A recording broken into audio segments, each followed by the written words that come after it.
ఉస్తాద్ రామ్ పోతినేని నటిస్తున్న crazy sequel movie double iSmart ఇప్పటికే shooting శరవేగంగా జరుపుకుంటుండగా ఈ సినిమాను దర్శకుడు పూరి జగన్నాథ్ డైరెక్ట్ చేస్తున్నారు.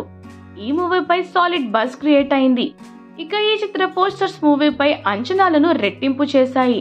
కాగా ఈ సినిమాను ఎప్పుడెప్పుడు రిలీజ్ చేస్తారా అని అభిమానులు ఎంతో ఆసక్తిగా ఎదురుచూస్తున్నారు.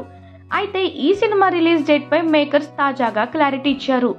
ఈ మూవీని ఆగస్టు 15న రిలీజ్ చేస్తున్నట్లు చిత్ర యూనిట్ తాజాగా ఓ సరికొత్త పోస్టర్తో అనౌన్స్ చేశారు.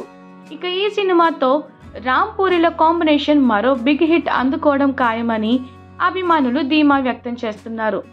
డబుల్ ఇస్మార్ట్ సినిమాలో బాలీవుడ్ నటుడు సంజయ్ దత్ విలన్ పాత్రల్లో నటిస్తున్నారు. ఈ మూవీలో young beauty Kavya Thapar heroine గా నటిస్తుండగా ఛాయాజీ షిండే, గెటప్ శ్రీనులు తదితరులు ఇతర ముఖ్య పాత్రల్లో నటిస్తున్నారు. ఈ సినిమాకు మణి శర్మ సంగీతం అందిస్తుండగా చార్మి కౌర్ తో కలిసి పూరి జగన్నాథ్ ఈ చిత్రాన్ని సంయుక్తంగా ప్రొడ్యూస్ చేస్తున్నారు.